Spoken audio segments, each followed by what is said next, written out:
Hi,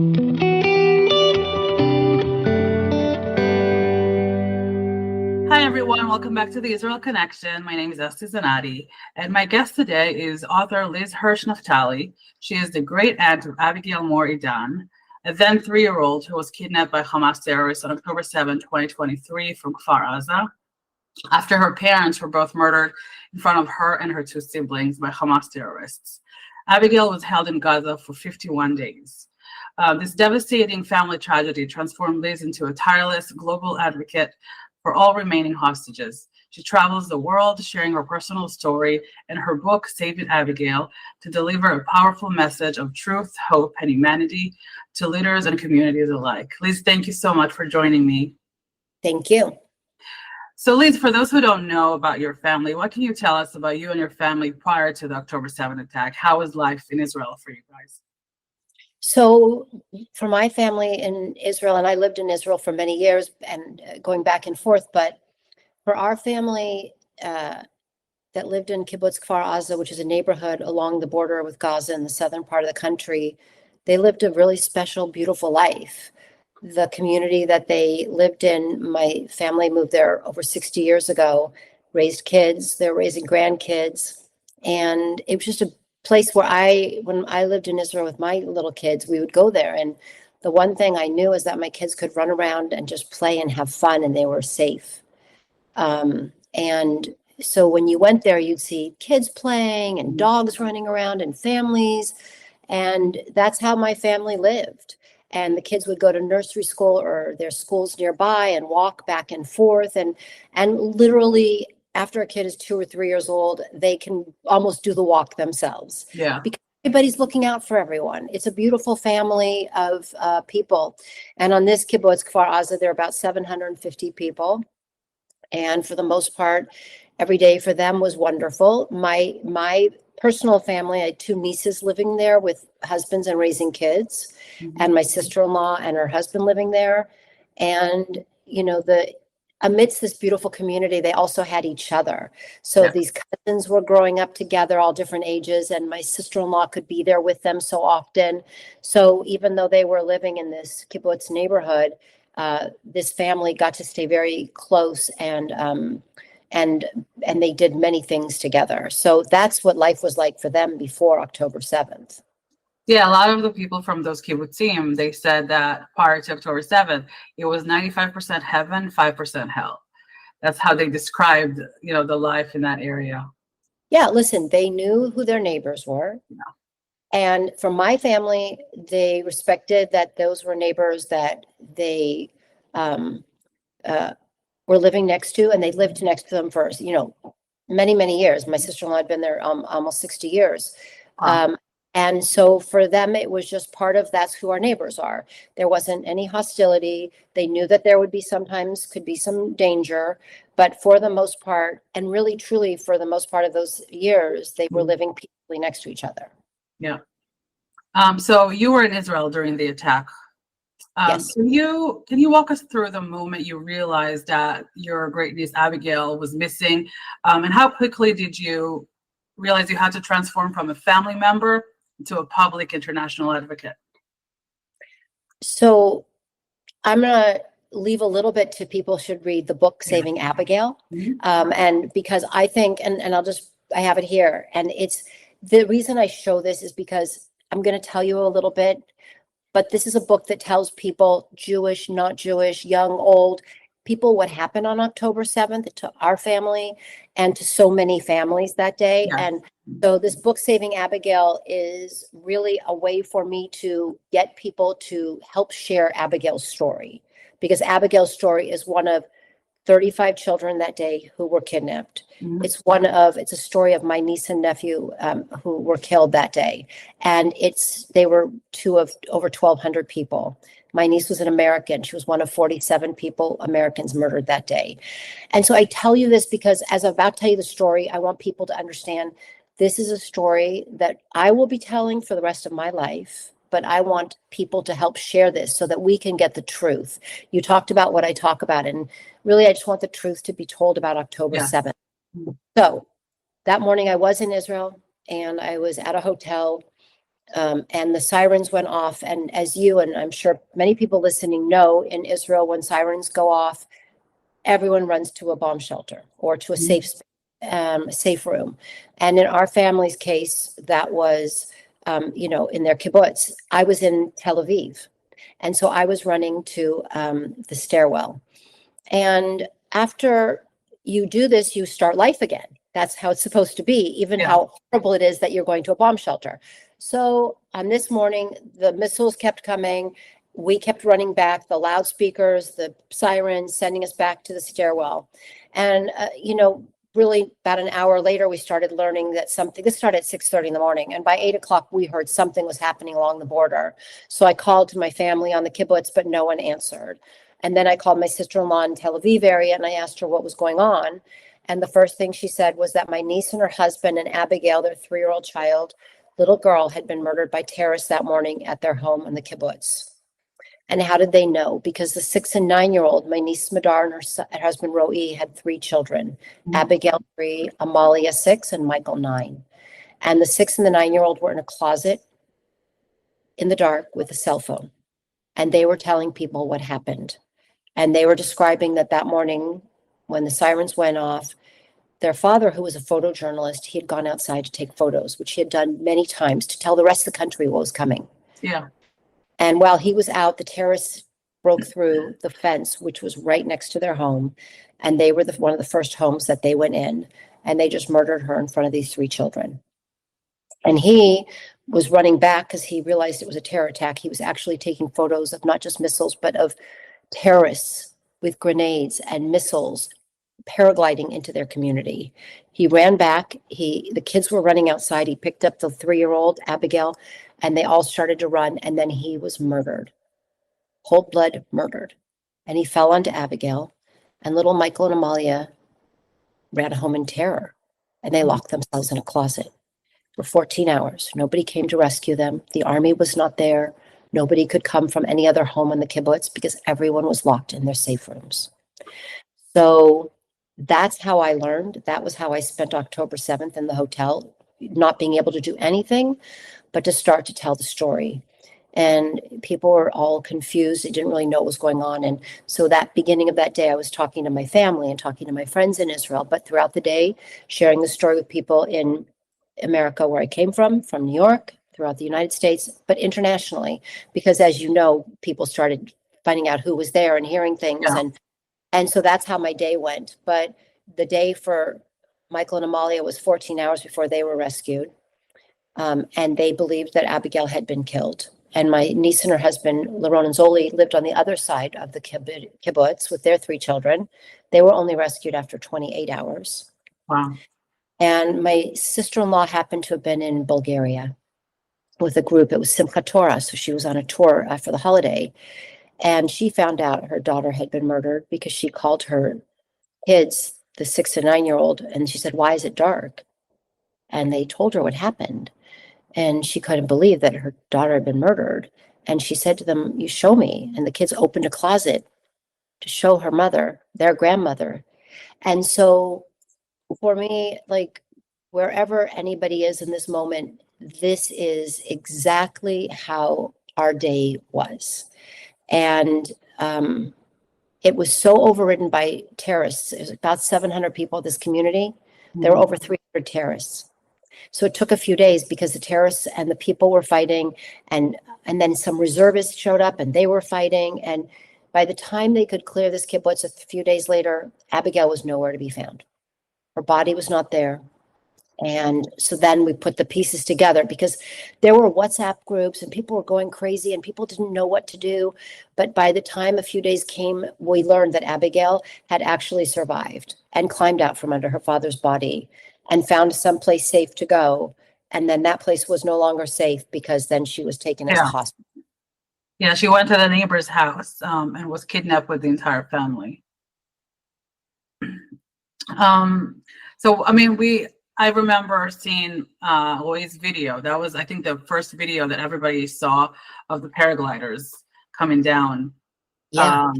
And ever since then, that was their family was all over the news. And I know Zoli spoke a lot because then they ended up, adopting the children and, the Leon and Zoli. So that was incredible of them. But so your book, Saving Abigail, it recounts the 51 days of uncertainty. Guys didn't know what was going on with Abigail.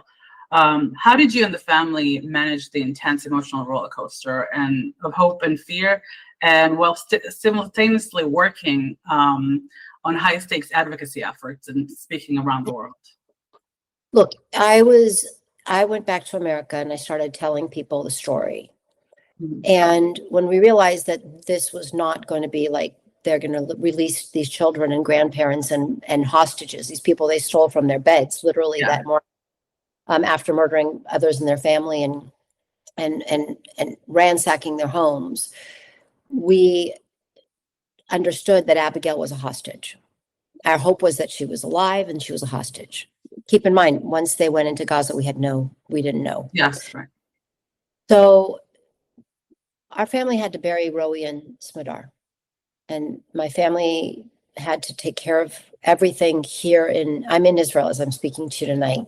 And they took care of everything. And I couldn't come back. But what I did was I took on, I'm going to fight for Abigail.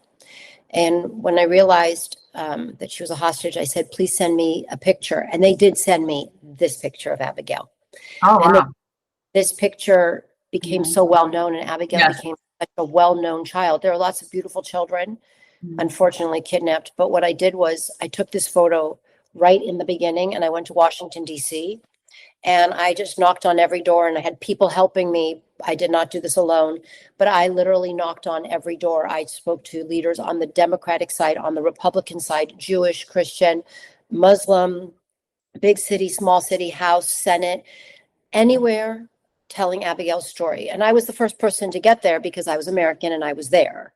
And so I literally spent about 45 days once we realized that Abigail was a hostage in Washington, D.C., almost the full week when the senators and the Congress folks were there, and just did meeting after meeting. And then families started to come from Israel because obviously they weren't getting anything from their government, and they knew that the U.S. government was going to be the government to help them. So they were coming, and meeting with the senators and the Congress folks. And I was joining those meetings and helping them and being sort of a quiet leader because I understood a little bit more how America worked. And I also was a native English speaker, and I wasn't a mixed, I'm not Israeli. Yeah. And so I think that it just was this moment of, I just went into you go fight or flight, and I just went to fight. And I was going to do everything I could. And I took that picture of Abigail and I gave it to so many people. And I write about it in the book, like people that you and I may think aren't on our team, like people were on our team. But what I understood was in the press and in the Capitol and everybody. I mean, I didn't just give that picture to the leader. I gave it to everyone in their staff. I gave it to the security guards everywhere. And that picture got in the hands of some very powerful senators. And then it got in the hands of Joe Biden, the president. And so I think that what I learned from this was in this moment, I just said, I'm not going to let anyone stop me. I'm going to be respectful, but I'm just going to go and fight for this child. But I also took the picture of all the other hostages. When we had that picture with the mosaic of all those 250 people who were stolen. So I would hand them Abigail's picture. I would hand out the mosaic. There was no forum in Israel that was doing anything yet. There was nobody. And so it was just me kind of figuring it out early on. And then others, thankfully, were able to help join in this passionate work. And that is why we are now sitting here with, as we speak, 2 hostages that need to be coming back. But it's been relentless. And people have the families and so many people in the Israeli society and throughout the world, and where you are, have not let this become something that has been forgotten or a story that has been pushed aside for other narratives. So I think that what I've learned, and this is the one thing I talk about now whenever I talk, is the resilience. And we need to keep being resilient. We have so many other obstacles. But for the hostages and for myself, this was just a mission of, I'm going to do everything I can to bring this little child home. And my sister-in-law would call me and say, is Abigail going to come home? She just lost her daughter. And I said, yes, I'm going to help bring her home. And that was my thing. I looked at the picture of Abigail, this beautiful child, and I said to a photo, I'm going to bring you home. No idea how, in other than just going to fight like crazy. And that's what brought Abigail home, and all these people, myself, but so many people fighting for her and for all the hostages. And, here I am now, thankfully, where she's, just celebrated her 6th birthday, and her 4th birthday was in Oh, yeah. God's. So, we look at this and we think, with all of the loss, at least this child's been able to start to heal and move forward, and her family. And like you said, the 3 children have been adopted by their aunt and uncle. And so they live now, 6 beautiful children, a loud house, lots of energy, Yeah. but lots of love. And that love is what is going to keep them going and keep them with a track towards being able to have a life that is healthy. Yeah, and I've seen some interviews with Leon and Zoli, especially Zoli, who spoke a lot, and you can tell how much they love those kids, and they really wanted to make sure that they were okay. Yes, Um, they are beautiful, and yeah. that's what they are dedicated to doing, which is to Yeah. making sure these 6 children will be okay and will thrive. But I will tell you, and I'm a mom, I'm almost a grandma, but I'm a mom, and I know how hard it is to raise 5 children under normal circumstances. Raising 6 children under these circumstances is just very, very challenging, and they do it beautifully. Yeah. So how are the kids doing now with, I mean, how have they been doing since Abigail came back, with dealing with everything that happened, with seeing their parents murdered, because all 3 of them saw their parents being murdered. And I mean, I get, for an adult, it's extremely painful and tough to deal with, but for a child, that's something no child should ever witness. How are No, they doing now? How have they been dealing with this throughout this past couple of years? look, they're in a community that loves them.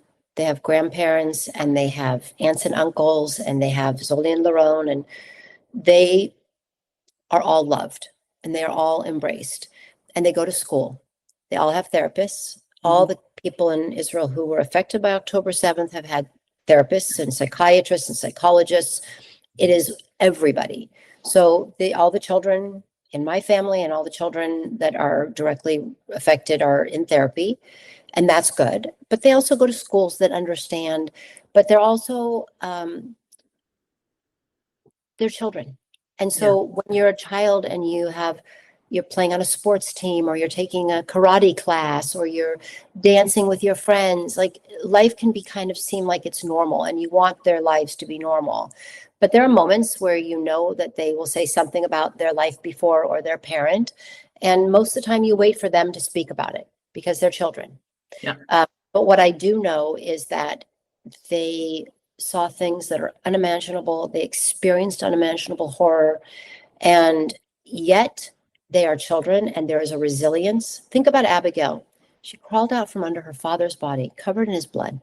There's terrorists everywhere. This little teeny petite 3-year-old child is running to a house. No one's there because they're all hiding in a safe room. She runs to another house, and just by a miracle, the father was going out to protect the kibbutz, a man named Avichai Brodich. He just happened to be opening the door. But when I think about her resilience, she didn't stop. She kept trying to find somebody, and there's a war going on around her. A war, a Hamas terrorist organization has landed in her neighborhood, and she does not know what to do. She's just going to go find somebody to help her. So that strength is what she has and her siblings have. And I look at it and I say, we're going to be there to keep supporting them through their lives.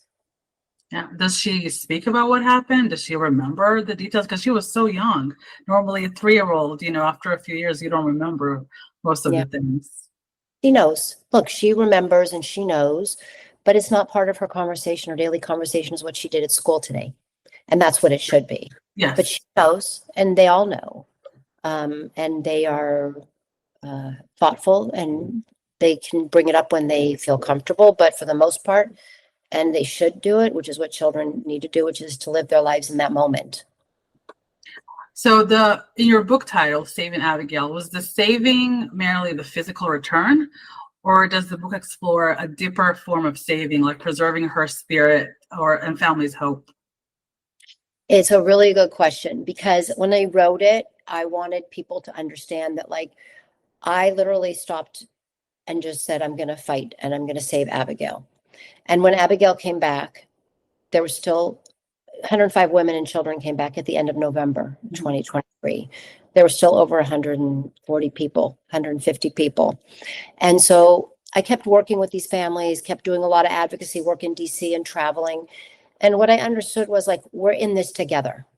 So while the book is called Saving Abigail, it was kind of like, I talk about it's like, it really is saving Abigail, saving us. Like, how do we save ourselves? How do we work together?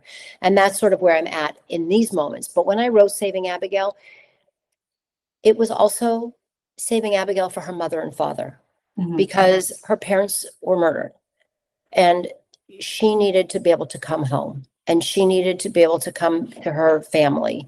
And there was just something in me that was like, I'm going to do this in their honor. And when I would meet with leaders, I'd say, her parents are no longer here. Please be her auntie and her uncles.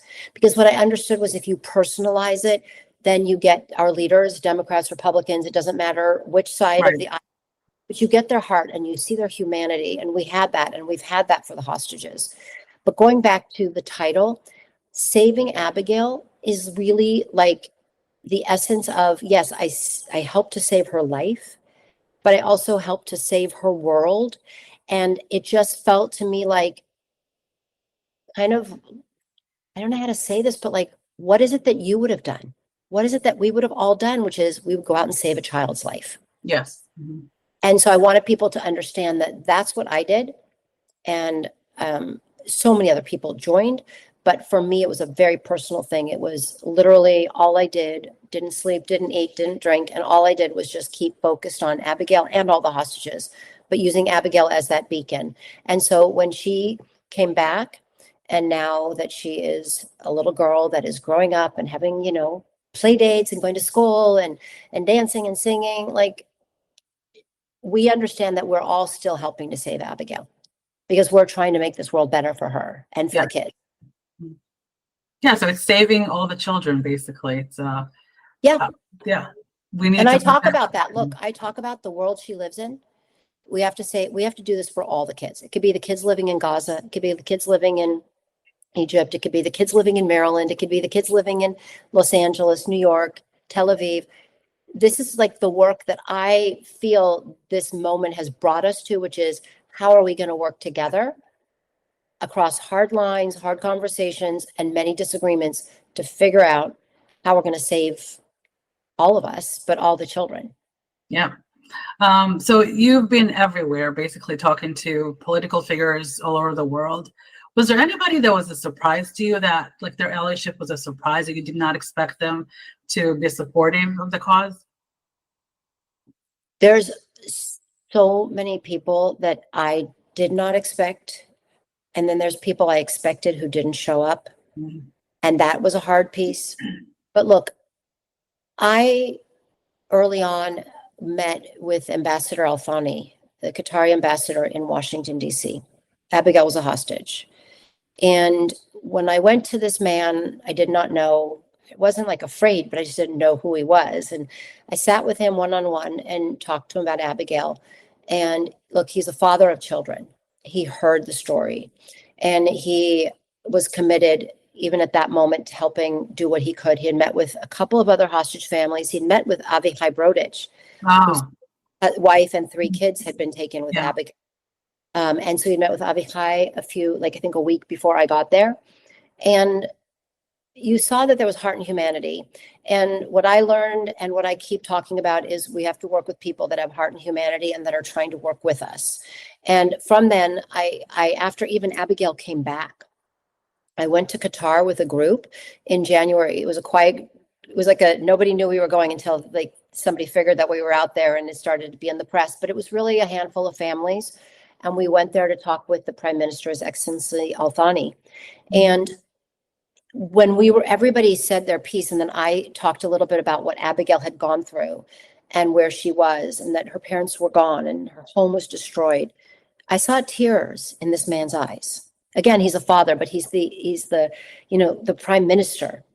But when you see those moments, or being in a room with like President Biden and Jake Sullivan and seeing these men just devastated by hostages and what that meant and the work they were doing. So when you ask like, where's surprised, I don't know that I was so surprised, but I was so reminded that beyond the titles and people's, positions, there's real human beings. Mhm. I mean, we were in a meeting with Lloyd Austin, okay? And I remember Aviva Siegel was talking and telling her story. She had been released and she was fighting for, obviously, Keith and all the others. And she was telling her story and she was very emotional.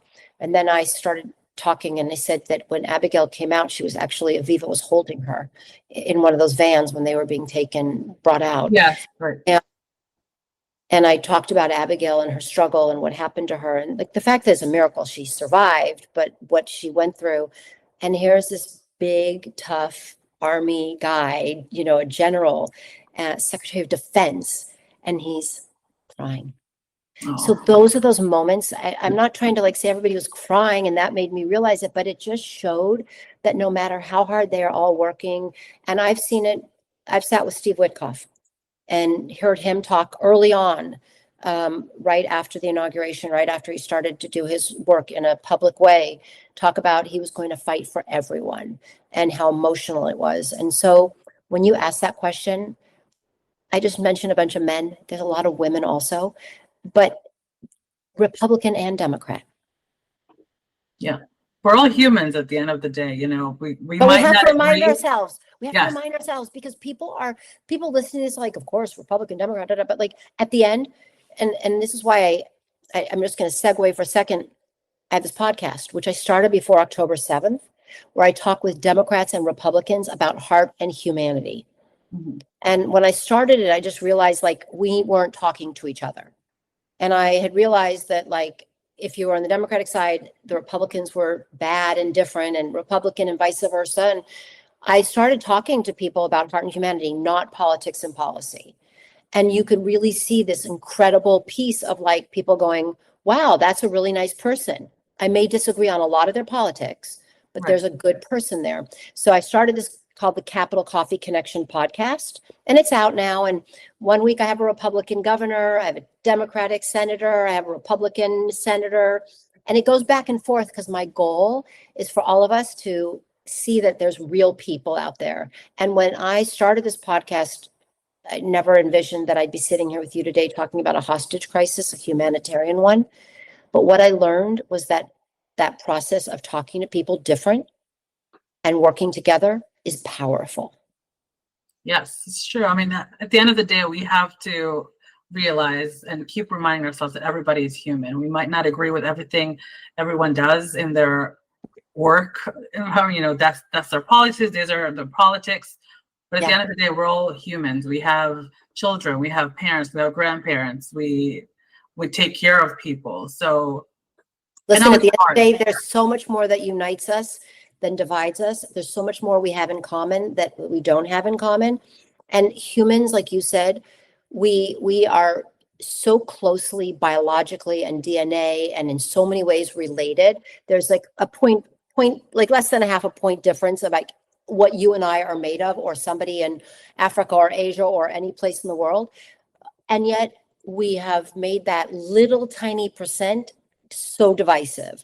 Yeah. And so even if like through this conversation, people will end this and think about like, hey, what can I do just to connect a little bit kinder and a little bit better with my neighbor? Somebody who maybe I really don't have a lot in common with. Think about walking into a market and just smiling at somebody who isn't somebody you know and saying, hi, how are you? Have a nice day. Those things go a long way. Yeah, it's true. I heard years ago, somebody told me that if you give one person a compliment, just a random person that you don't know, just give them a compliment, it makes their day. And it's true. I feel like it's especially when it comes from a stranger. Sometimes it's even a smile. Like you think about it, like, somebody smiles and just like, so you feel good. Yeah. But I think that there is a deficit in that.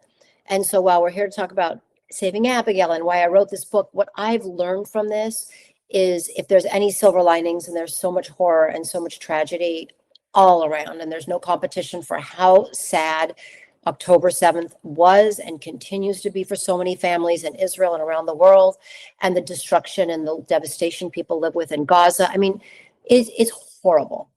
But if there's one thing I've learned in this, is that if we work together, we can figure out how to move forward and heal.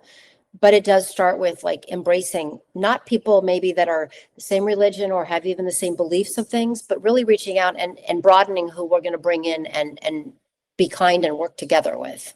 Mhm. Yep. During the process of the book, was there any specific moment that you were supposed to put, to write something in there throughout those 51 days? Was there anything that was very difficult and like was more challenging for you to write about than others? Well, I think I tried to make the book not too long. So the challenge was obviously to edit out extra things, because what I wanted this to be as a piece, like I want people to read it and not go, oh my God, it's so long, but to keep turning the page because they want to find out more, but to make it a complete story in like 200 pages. So that was a challenge. I'm just saying from a writing perspective, but I think it's also a really good sized book, and it's important not to go on and on. You do lose people. But I think that for me, the challenge was to also explain why I love Israel. Why I am so proud of the Jewish people in Israel and around the world for coming together and being so strong for the most part in fighting for the hostages and getting them home and being united. And for me, that was an important, how do you express that? Because I'm going to be honest, we hear a lot of negativity about certain things about Israel in the world. We hear in the government here in Israel. But what I wanted to do was to make it not that Israel is about a government that people can say they dislike and then generalize it, but to understand the beauty of so many people that came and supported not only the hostages, but the families that lost people at the Nova Music Festival. And as we sit here today, I think it's over 1,000 soldiers who've lost their lives. Yes, right now. And talk about it from a perspective of the love and support of the Jewish people. I will talk about the evangelical Christians. I'll talk about many Muslim people in Israel and abroad that have been there and fighting for what it is, which is humanity.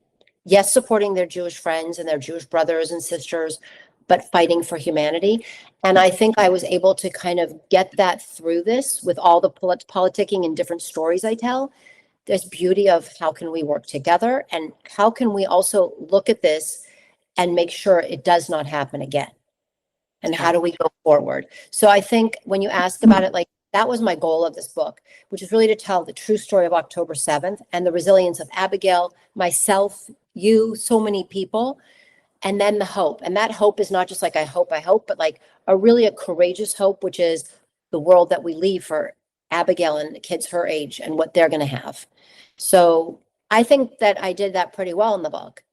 And yet the book is interesting, hard to read. It's a tearjerker, but there is a moment where you read it thinking, okay, if Abigail can get through this, Liz can get through this, we can also get through this.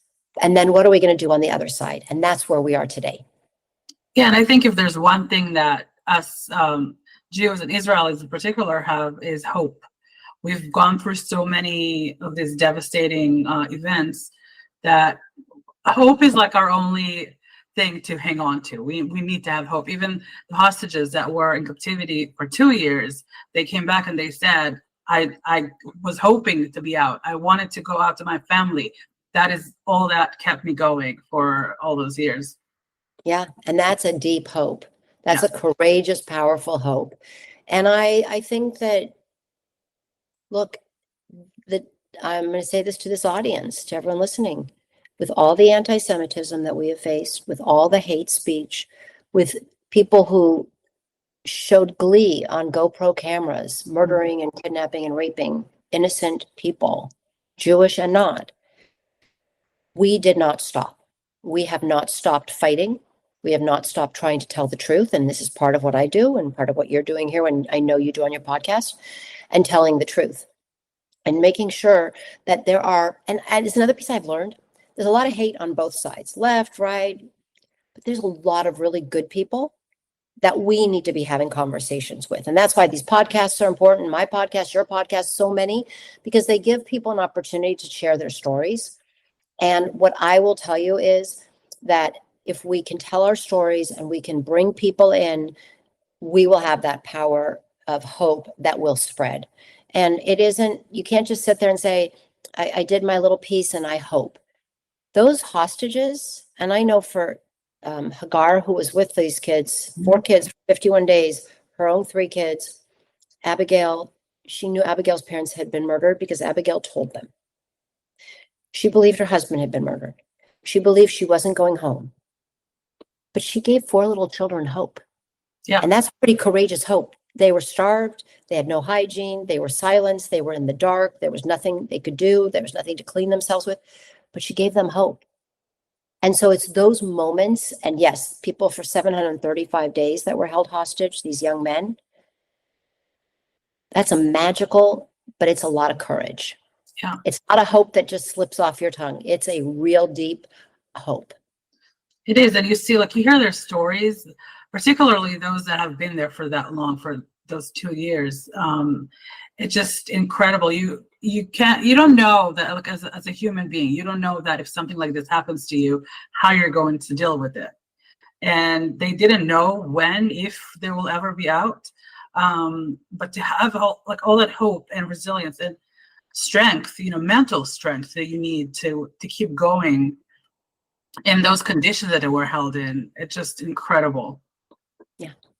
Yeah. And also I heard stories from the mothers that were there with their children, how they couldn't break down in front of the children. They needed to keep strong so their children are going to be okay. Yeah. And it's crazy. So after Abigail's release, you remained a dedicated advocate for the other hostages. How did you find the strength, speaking of that, to continue this difficult and emotional taxing work? Because it is a lot, going through all these things and meeting all these people and speaking about it over and over again. Yeah. Look, any life that was still there, any body that was still there is something that I believe as Jewish people, I believe as humans, you don't leave people behind. As Jewish people, we're taught through Torah and through our studies, we don't leave people behind. And so for me, that was something that was very much strongly in my plan, which was, I'm not going to stop until everybody's home. And I will tell you, on October 13th, when those 20 men returned, yeah, that was a moment for all of us that we could go, okay, thank God. But you still had deceased people that needed to come home, and we still do. So you keep doing it. But I think that on October 7th, I woke up and I was part of a new family. I was part of a family of hostage families. And for me, being the person that was out there fighting for Abigail in the world and in America, day in and day out, I just got to know so many of these people, especially the American families, but families from all over, and that were coming from Israel, but that were, French or German or South African or South American, and, multiple citizenships. But they were coming to America, and you were just spending so much time in cafeterias and in cars and walking to meetings and sitting in meetings. You don't leave these people. They're fighting for their loved ones. And so I think that when you said, yeah, it was hard, it was exhausting. And yet at the same time, I got Abigail back. I was hoping they needed to get their Abigails back, whether they were older or younger or even deceased, because I know that the moment Abigail came back was the moment our family could start to move forward and that we could begin healing. And I know that for these families, that's the moment they begin healing, not only their loved ones and the ones who are alive, thank God, but everybody to begin. And so when you ask that question, I think the answer is, yes, it was hard. Everything is hard.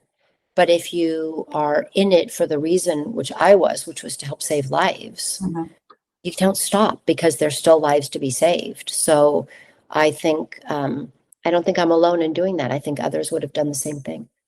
Yeah, we see a lot of people, and throughout those 2 years, we've seen the amount of people that turned out to the hostage square, to the rallies, just to support the families, and it's important. And unfortunately, we still have 2 last hostages, deceased hostages, still in Gaza. I hope that by the time this episode is released, that both of them will be returned to their families. And look, I think that still, I believe Steve Witkoff and I know Jared Kushner, but I know President Trump and Marco Rubio, and that the American government is focused on getting everyone home. They didn't say everyone, but they are focused on getting everyone home. And I know the Qataris are still in this, and I know the Egyptians are working on it. So I know that there is pressure being put to make sure that Hamas releases those last 2 hostages. And I do hope that when this airs, they are home. But nobody's, you hear the hostages when they've been out, when they come back, and they're talking about making sure the rest of their people come home. Yeah, it's beautiful. And I hope that we see the last to return. So the remaining living hosts, like the ones that are out that have been fighting for their friends to come back, that they can finally heal properly and put this behind them and, move on with their lives and make big and wonderful things with their lives. They have so many plans. So where can people purchase Saving Abigail, and where can they follow you to see what you're doing next? Well, first, thank you. I just want to say thank you for the conversation, because for me, each time I get to speak, I learn a lot, but I also think about it. And really what I want people to know is that we just have to keep in this together. I don't love social media, but I have social media because you have to have social media. So you can follow me at Liz Hirsh Naftali / on Instagram. We have a YouTube channel. But I also do this Capital Coffee Connection podcast, and I can be found at the Capital Coffee Connection podcast on Instagram and on YouTube. And for people that are just wanting to have some good news and wake up and not just hear partisan fighting and who did what and what the latest doom scroll is, but they want to really kind of think, okay, there's a potential for our country, America, and for people in the political world and leadership world to actually get along and show their heart and humanity. It's like 25-30 minutes, and it's once a week, and I think it's joyful. And I have learned so much from people that I never thought I had anything in common with. So I just put that out there. It's called the Capital Coffee Connection podcast, and it's on all podcast platforms. So after they've listened to your podcast, they can go listen to this one. But the book, Saving Abigail, it's Hanukkah coming up. It's Christmas. If you have people in your community, and I say this to the Jewish people who are wondering where the others are, you know what? Get this book, Saving Abigail, on Amazon. You can get the hardcover, you can get the soft, it's on Kindle, and I do an audio. But you know what? If in your office you have people that you need to give holiday gifts to, or people in your community who are not Jewish, don't know about October 7th, or this is a book that tells them. And you know what? It's better than a bottle of champagne in terms of what you're giving them. Yeah. It's better than a cheese platter, because what you're actually giving them is a truth. And we all have a responsibility to get the truth out there. So I think right now for me, this is a moment for me to say holidays, end of the year, it's a story about miracle. Abigail is truly a miracle. And so you can get it on Amazon and Barnes and Noble and Walmart, but Amazon gets it really quickly to you. So anyway, thank you. And just thank you for interviewing me and for having me here. And I just want to thank everyone who's listening for just being in this. Just listening here means we're all in this together. And so I say to you all, happy holidays, but I also say to you, keep the fight going and let us all keep working together. And I go back to what you said, compliment somebody. Somebody you don't even know. Say hello to somebody you don't even know. But let's all start to put those little ripples in, because those become big waves. And that's what we need to do. And that's what I believe we as Jewish people need to do. I think that is what we as Americans need to do. But I think that is just the basic thing that humans are looking for, which is connectivity. Yep. Liz, thank you so much for everything that you do. And thank you for being here. It's been a pleasure talking to you. Thank you. I hope Abigail and the family are doing well, and hopefully they keep on, doing better and better and better every day. And I can't wait to see what she does in her future. I feel like all those little children that came back, I can't wait to see what they do in the future. I agree. They're going to show us, but in the meantime, we got to do the work to get it ready for them. Yes. All right. Please, thank you again, and thank you all for listening. Until next time. Okay. Thank you.